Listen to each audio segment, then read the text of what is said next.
Have you ever asked yourself, why am I not rich yet? And I will be rich forever. And when will that be? Maybe you've been trying. Maybe you're intelligent, well-educated, and you work hard. And then where is it? Seriously, where is it? If you find it, please let me know, because it turns out we're not the only ones asking this question. There's extensive academic research into this topic. Kinda love it, really. A load of academics, smart people, focusing their efforts trying to answer the question, why the hell am I not rich? But it is a good question, isn't it? And today, I'm gonna answer that question for you. I'm also gonna show you what you can do about it. If you're so smart, how come you ain't rich? I want to start by looking at the single biggest determinant of financial success, a characteristic we rarely focus on, but we really should. I've got some of my trusty green tape again. So this line represents wealth. At this end of the line, you're the poorest person on the planet. At this end, you're the richest.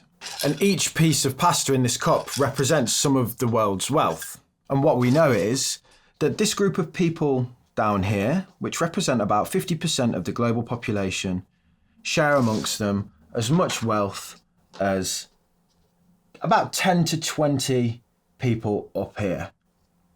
So these 10 to 20 people have as much money combined as around about the bottom 50% of the global population. Why? Are they smarter? Did they work harder? Maybe, yes, but surely past a certain point, the influence of those factors diminishes. I mean, how much smarter can you be? People in a way are sort of like pasta. What I mean by that is, each shape is different size, different quirks and features to it, but they're all, much of a muchness, within a realm of normality, if you will. 95% of the human population has an IQ between 70 and 130. Albert Einstein's was 160. William James Sidus could read the New York Times by 18 months old, taught himself 8 languages by the age of 8, and attended Harvard at 11. One of the smartest people ever. His IQ was believed to be between 250 and 300. If being smarter makes you richer, he should have been absolutely wadded. But he wasn't. He died pretty young and was a recluse at the end of his life. I mean, it was pretty sad.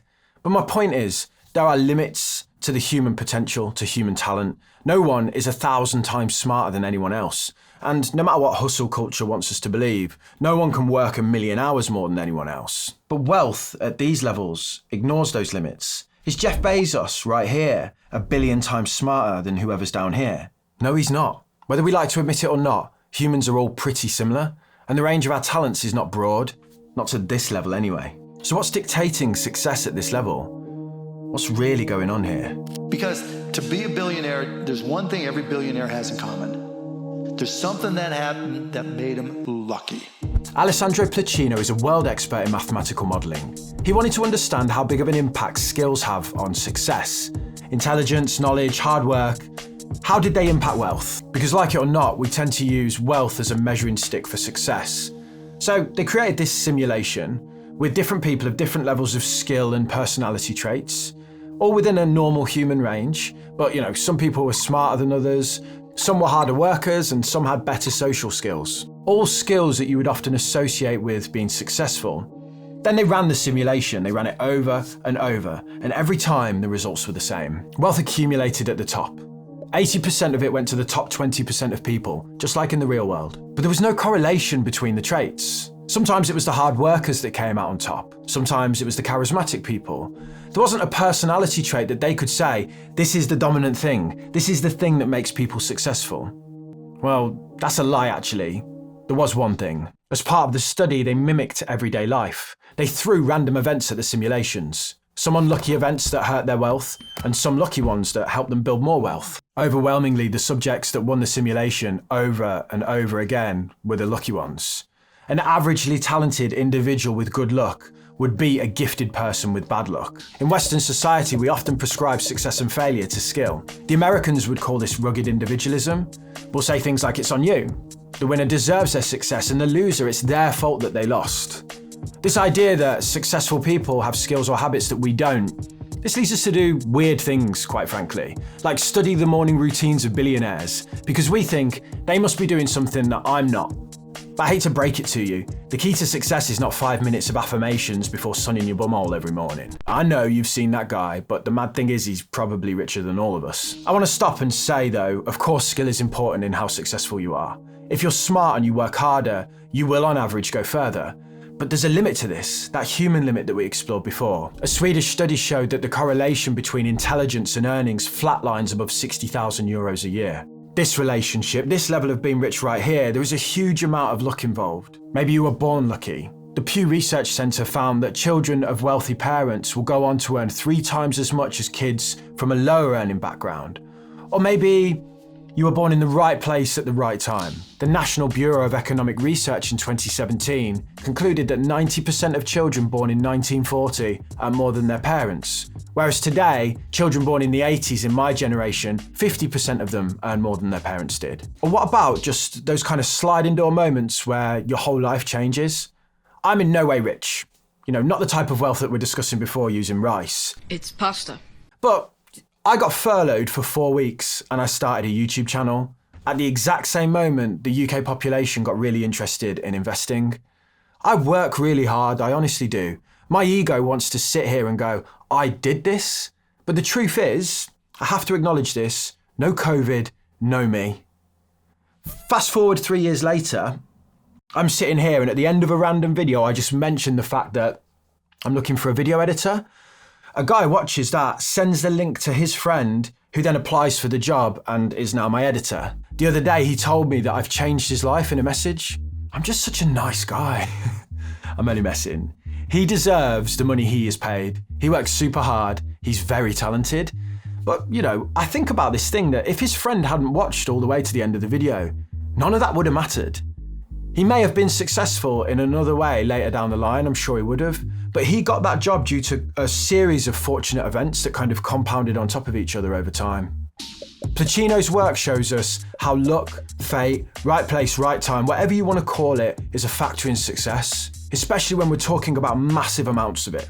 I'm going to say it again, I don't want to play down the influence of intelligence and hard work, and I also don't want to make it out like the people at the top don't deserve their position, that they didn't earn it in some way.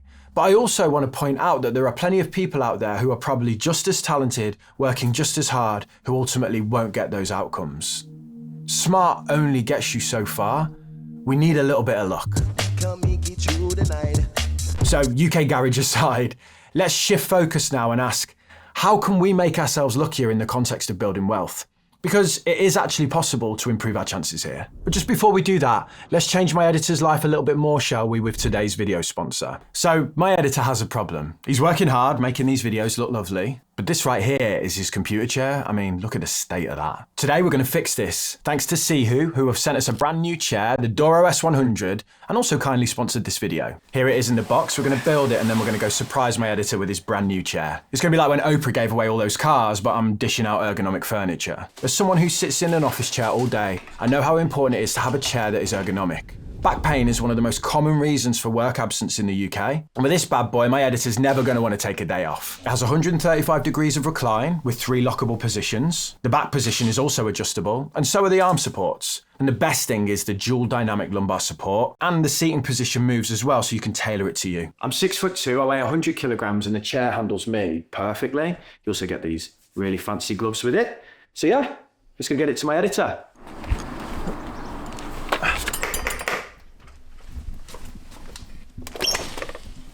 Hello, mate. I got you a chair. All right, thanks. Can you help me get it in? Yeah, sure. You always answer the door with your camera out. Take advantage of the annual promotion by clicking on the link in the description to get an extra 6% off code for the Doro S100 at a lower price. Of course, you can find even more chair deals on the Sihu events page, which is up to 60% off. Click the link to view the Sihu Doro S100 ergonomic chair. Do you know the answer to these 3 questions? They've been put forward as a test of financial literacy that's now been adopted by more than 20 countries. I'm going to reveal the answers in 3, 2, 1. If you got them all right, congratulations. If you didn't, don't worry about it, you're in the right place. Rational choice theory is this idea that people make decisions based on sensible analysis, that they weigh up the cost and the benefits of any action that they take, and that they come to a decision that's good for them overall. But then you hear stats like 30% of 17 to 24-year-olds admit to making a video call while driving, and around 9% of all drivers do this. It's not rational or sensible behaviour, is it? So when it comes to education, the idea is that we teach people to think and learn, and then they will go out and make good decisions. They will drive their life sensibly, if you will. But okay then, why have fewer than half of all of Americans ever asked themselves how much they need in retirement? That was a question posed by this paper published in the National Library of Medicine. How is that rational? The answer is it's not. Because the truth is, a traditional education is not enough to guarantee good financial decisions or good financial outcomes. Because you can be book smart and money dumb all at the same time. A basic grasp of financial concepts has been shown to improve your wealth, health, and overall well-being. One answer to the question of if I'm so smart, why am I not rich yet, is time. The average age of an American millionaire is 61. Compounding wealth takes time, the slow route if you will. Anyone with a little bit of an understanding about how money works would understand that. Yet through a lack of basic financial education, most adults fall victim to lifestyle creep. They're too cautious with their savings and they're not engaged with their retirements at all. There are intelligent people that will never get rich because they were never shown the basics of finance. Look, I know that I'm just preaching to the choir here. You're watching finance content at the end of the day. But there is another part to this, the fast way of making cash, if you will. And having a solid understanding of personal finance, just simply knowing where you should park your money to produce a long-term return, will allow you to build up the reserves so if and when opportunity comes, when luck strikes, you're ready. Before I mentioned a Swedish paper that pointed out the impact of intelligence on earnings. This idea that it plateaus at around 60,000 euros. The paper that put this idea forward also claimed something else. The top 1% of earners are less intelligent than the people below them on the earnings scale. That finding grabbed headlines all over the world. This idea that being too smart is bad for your wallet. But there's important detail here that we need to look at. And I think really this is a conversation around risk. The highest paid jobs in any economy tend to be specialised professionals that require high levels of education: solicitors, finance professionals, engineers. If you're coming out of school and you're deemed to be one of the most intelligent people in your class, you're naturally going to be funneled towards one of these career paths, as they offer the best prospects on paper for high earnings. You then go on to do years of study, you pass all the qualifications that you need, and then you get that great income. But that income won't put you in the top earners, will it? For that, you would need to be a business owner. There's a paradox of sorts here. The brightest people get the best jobs and as such earn less than they might have done because they're less incentivized to take a risk on being self-employed. Most businesses fail, even those started by really smart people. If you're earning hundreds of thousands of pounds a year, that jump, that risk feels massive. Then if you're earning minimum wage, the jump might feel like a necessity and not a risk. There's also this point though that there's a lot more averagely intelligent people than there are hyper-intelligent people, so just by sheer numbers alone, you're going to get more businesses run by people with average IQ than you are really intelligent. But back to that original point, it's not the fact that people who are intelligent take less risk. In fact, it's quite the opposite. A 2015 brain scan experiment revealed something counterintuitive. When participants were put through a driving simulation with amber lights, researchers discovered that the more intelligent individuals were actually more likely to take risks. Brain scans showed that these quick decision makers had significantly more white matter, the neural highway that enables rapid decision processing. Those who took the risk did not hesitate. But the researchers also noticed something else. The ones who identified as being skilled drivers took that gamble. And if we come back to the Placino study from before, the way the lucky events panned out was if a simulation encountered a lucky event, they needed the specific skill set to be able to act on them. You have to have the required skills and these have to be learned. Sadly, many fail during this learning process, with tragic consequences. It takes brains to take risks. How could this point around education and risk-taking be stopping smart people from getting wealthy? It reminds me of this quote. It goes something like, "An expert was a fella who was afraid to learn anything new because then he wouldn't be an expert anymore." We all get really comfortable in our circle of competence. No one wants to push themselves. No one wants to step outside of their comfort zone and feel like a beginner again. But it's nearly 2025. And if you're looking to do something next year to level yourself up, I would encourage you to learn about a topic outside but adjacent to your circle of competence. Skills stack on top of each other and compound to produce huge returns. The link between finance and me learning to use a camera and edit might not have been all that clear, but now we sit here with this YouTube channel, don't we? What can learning about AI do for a HR professional? What can improving public speaking do for a doctor? Adjacent skills can transform and impact your current ones.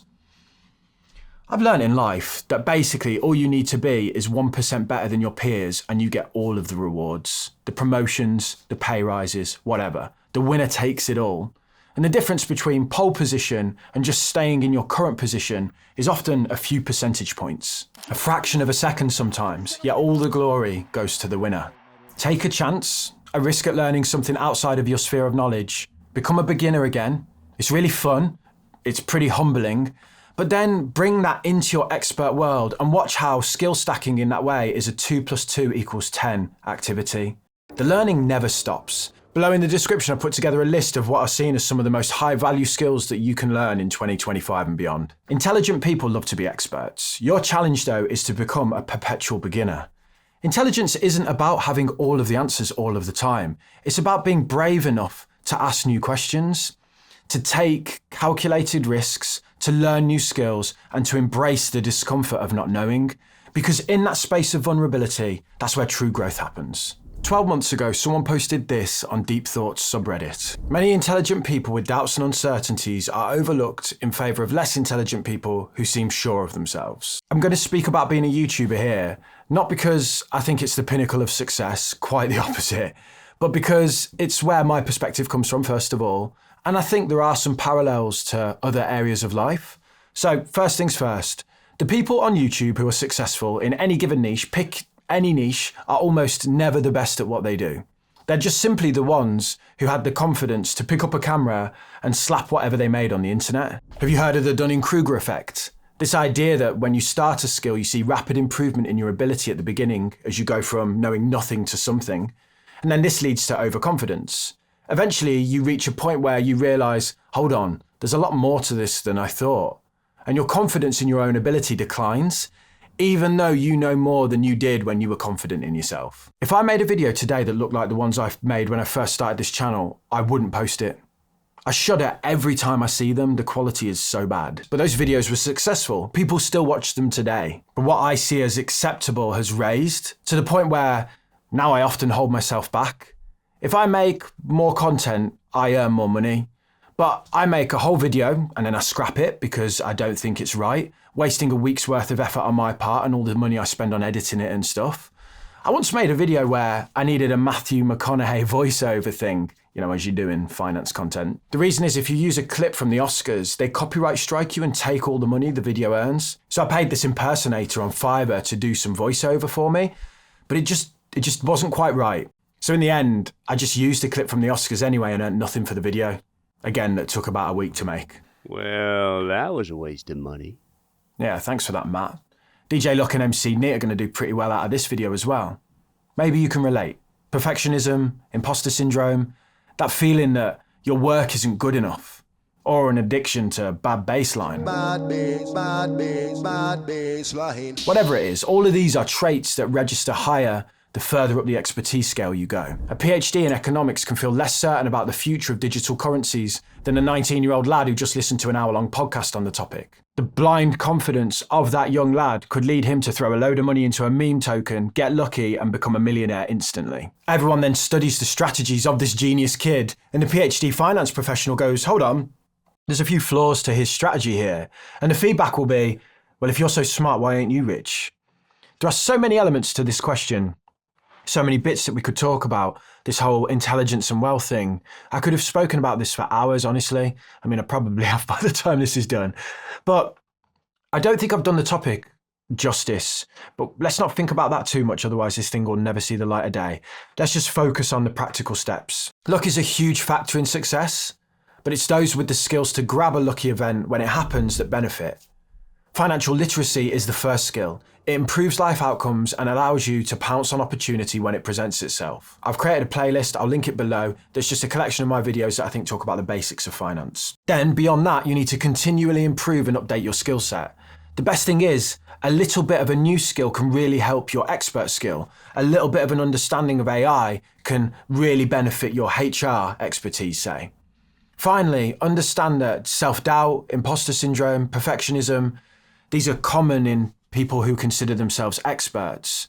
And when you find yourself having those negative thought patterns, try and remind yourself that a lack of confidence can be a sign of higher competence. The more I know, the more I realise I need to know. I've got a checklist that I've put together of things that you can do in the comments, steps that you can follow to try and get past perfectionism and those negative thought processes when they start creeping in. It's all shared on my website, Financial Interest. Again, I'll link everything below for you. There is a final factor though that I want to discuss, a really simple one. You need to care about being rich. Some people just don't care about becoming wealthy, so they won't. That's probably, the right way to be honest. But on the basis that you click this video, maybe you do. So watch this video next, where I show you that you're probably richer than you think you are.